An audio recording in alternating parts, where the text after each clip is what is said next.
Did you know that with PDK, it is super easy to monitor the health and status of all your devices? The System Health Dashboard is a crucial tool to assist users with diagnosing, monitoring, and troubleshooting PDK systems in real time. When you log into PDK.io, you'll see a System Health widget, making it easy to see at a glance if your system is running perfectly or if something isn't working.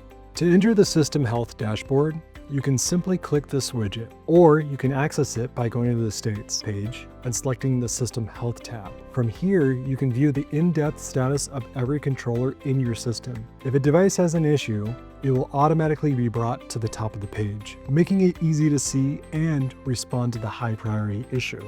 For a more customized viewing experience, click the filter button. This will open up a menu where you can select filters like sync status and choose which information you want presented in the table. Hit apply filters when you're done, and you'll be able to see the System Health Dashboard exactly the way you want it.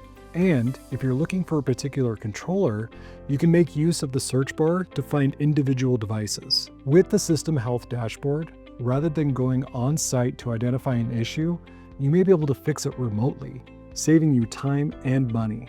ProdataKey is easy to use anytime, anywhere, and on any device.